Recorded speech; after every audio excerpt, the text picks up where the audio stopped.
It's May 26th, 2026, and this is the Commerce Riff brought to you by the CPG Guys. 10 minutes of the news stories that matter in commerce this week. I'm your co-host, PVSB. I'm joined as always by Pop Barrage, father of pop stars, co-founder of Think Blue Consulting. Sri, how you doing? What's news? We got a busy June coming up, Peter. Exciting stuff. We're going to Cannes Lions. Busy schedule. Lots of people want to see us. We're hosting everything from speaker sessions, networking events, breakfasts, happy hours. And then Cornell is right on the heels of that retail media program that we created last year. We got some great partners, sponsors, brands attending. I can't wait, Peter. Looking forward to it myself, Sri.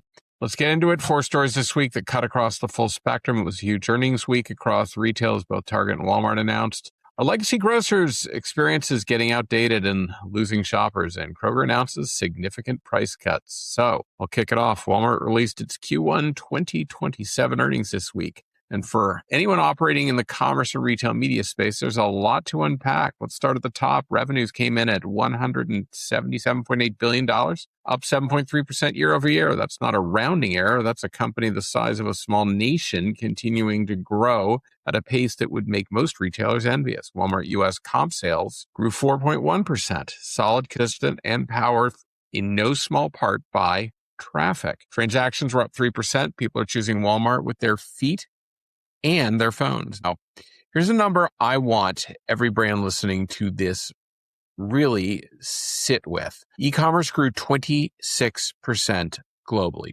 26%. And it wasn't just one business unit. It was strength across segments. Walmart U.S. e-commerce was up 26%, driven by store-fulfilled delivery, advertising, and marketplace. Sam's Club e-commerce was up 23%. International was up 27%. This is a flywheel firing on all cylinders. But here's what's really caught our eye straight from the morning news beat, and it should catch yours too. If you're a brand partner or a retail media practitioner, Walmart's global advertising business grew 37% in the quarter. Walmart U.S. advertising alone was up 36%. Walmart Connect, including Vizio, grew 44%. Wow, 4%. That's not a media business in its early innings anymore. This is a scaled, compounding monetization engine attached to the world's largest retailer. And then there's Walmart Plus. Membership fee revenue grew double digits, with net adds reflecting a record first quarter high. Deepak Mani and his team at Walmart Plus are building something real here, a loyalty layer that's improving e-commerce economics and creating a more valuable customer relationship for both Walmart and its brand partners. Deepak's going to speak with the CPG guys in a couple of episodes, so stay tuned. No, it wasn't all perfect. Operating income grew 5%, was negatively affected by 250 basis points from higher fuel costs, shocker, in distribution fulfillment. And the full year outlook, unchanged. In this tariff environment, unchanged is actually a quiet flex. Takeaway for CPG brands, Walmart is not just winning on price anymore, it's winning on speed and data, on media, and on membership. The brands that figure out how to activate across all of these dimensions, not just a trade lever, are the ones who are going to build durable share on this platform. Great news, as we said, we will feature Deepak Mani, SVP and GM of Walmart Plus, as part of our C-Suite series in the month of June. Sri, what's going on in Minneapolis? All right. Target also reported this past week, and it said that its Q1 net sales grew 6.7% to $25.4 billion, with comparable sales up 5.6%, which the company said reflected a comparable store sales increase of 4.7% and comparable digital sales growth of 8.9%. To be noted, Peter, it's been a while since we've had something this upbeat to report on Target. The company also reported Q1 net income of $781 million, $1.71 per share, down from $1.04 billion, or $2.27 in the year-ago period. The Wall Street Journal wrote that the numbers are the first sign that new strategies to attract shoppers are starting to bear fruit indeed, but company executives sounded a note of caution about the challenges still ahead.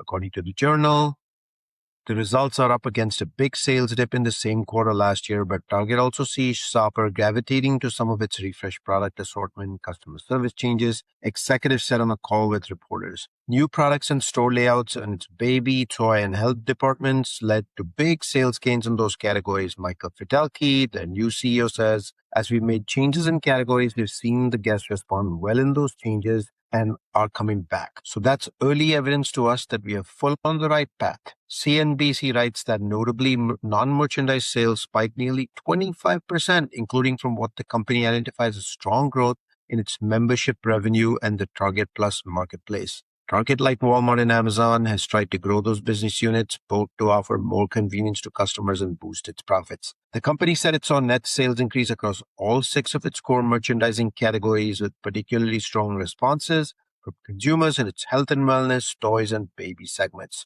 It opened 7 new stores in the fiscal quarter with more than 100 remodel projects in progress. CNBC quotes Fidelity as saying, "Even with this early progress, we know our work is just barely beginning. And we have confidence we're on the right path because guests are responding in areas where we are leaning in and giving change indeed." These are areas where we bring style, design, and value to not only the products we sell, but how we sell them, creating a distinctly Target experience. As I turn it over back to you, Peter, I would love for you to talk to us about what's happening with legacy retailers. Consumers are no longer simply shopping for food. They're shopping for speed, convenience, relevance, meal solutions. The modern grocery shopper wants fewer friction points, faster fulfillment, fresher prepared foods, and personalized digital engagement. Yet legacy grocery retailers continue operating with business models designed for 1995 instead of 2026, as I kind of referred to in my opening. According to Tacoma, Washington-based Food Service Solutions and Stephen Johnson, the grocerant guru. Man, Sri, are the CPG guys not cool enough? Do we need a new name like grocerant guru? Anyhow, the biggest competitive threat facing traditional grocery stores today is not only inflation, labor costs, or competition from discount retailers, it is their own resistance to change. You and I have talked about this. Consumers increasingly believe grocery shopping takes too long, requires too much effort, and delivers too little value relative to the time invested. The perception is fundamentally reshaping the food retail ecosystem. Today's consumers live on an on-demand economy shaped by companies like Amazon, DoorDash, Instacart, and Walmart. Consumers expect immediacy in every aspect of commerce, including food shopping. A 2025 survey from Instacart found that convenience and time savings remain the top reason consumers use online grocery services. Meanwhile, research from Numerator shows that younger consumers increasingly define value not simply by price, but by time saved. This is a big shift.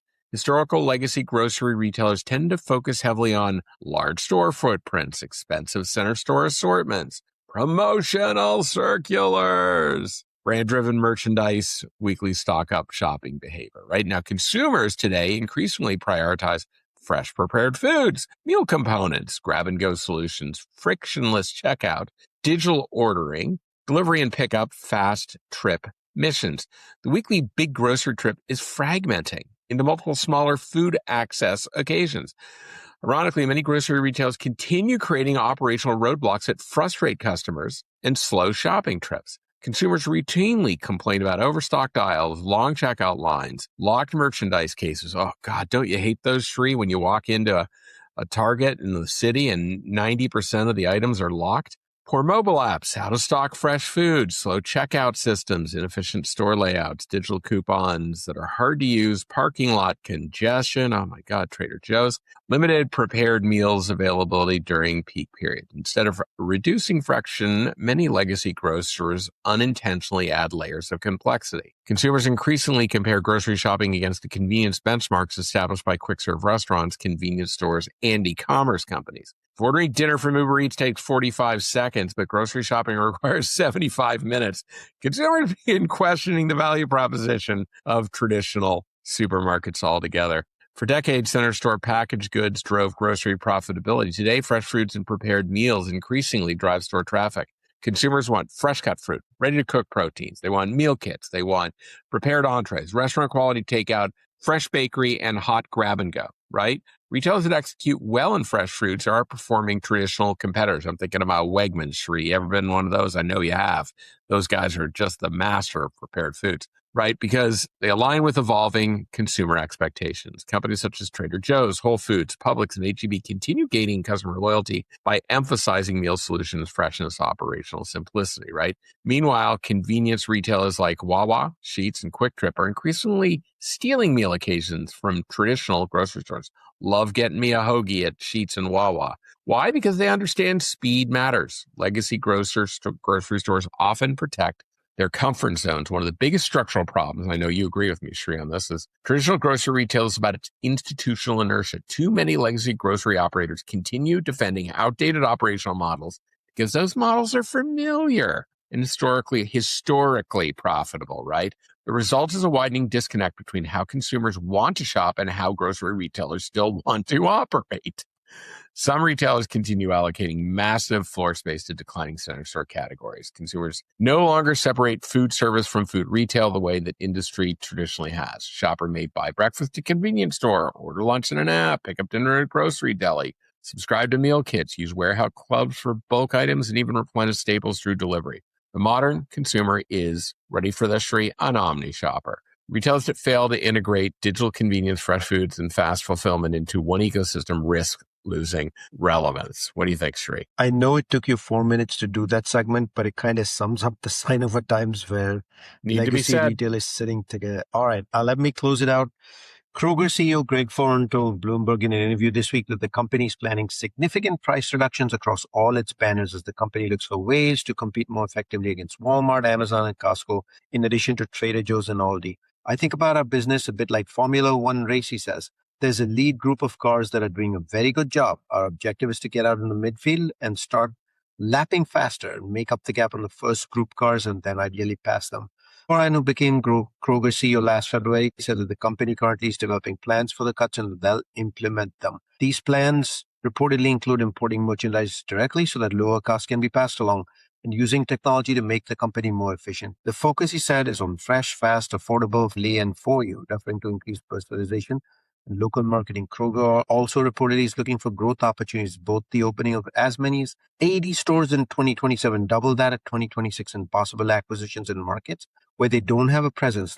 The Northeast is one and Florida is the other, or sees high growth potential. From a recent Morning News Piece guest column, Kroger's anticipated shift from a strategy-focused, complexity-driven approach to a source-centric, execution-oriented operating system. In our opinion, instead of attempting to out-innovate the market within the next year, Kroger aims to outperform it through superior execution. Things have to take place on parallel tracks. There has to be an effort to make current operations more effective, efficient, relevant to the moment, and better communicate to shoppers, while simultaneously Foran figures out what Kroger has to look for the mid-21st century. People who know him say that Foran is precisely the right person for this job. But to be clear, it's a big job ahead of him. Peter closes up. That's a wrap on this week's Commerce Riff. A reminder to check out our recent conversations with Wendy Liebman from WSL Strategic and on AI, and of course, with Kroger Precision Marketing's Andrew Butts, along with Haleon's Pete Fox and Sammy Zolifter. Anything we cover this week sparks a thought, drop it in the comments, send us an email. We read it all. And if you're not following us on LinkedIn, Instagram, TikTok, Facebook, and YouTube yet, now's the time. We'll see you next week. The content in this podcast episode is provided for general informational purposes only. By listening to our episode, you understand that no information contained in this episode should be construed as advice from CPG Guys LLC or the individual author, hosts, or guests, nor is it intended to be a substitute for research on any subject matter. Reference to any specific product or entity does not constitute an endorsement or recommendation by CPG Guys LLC.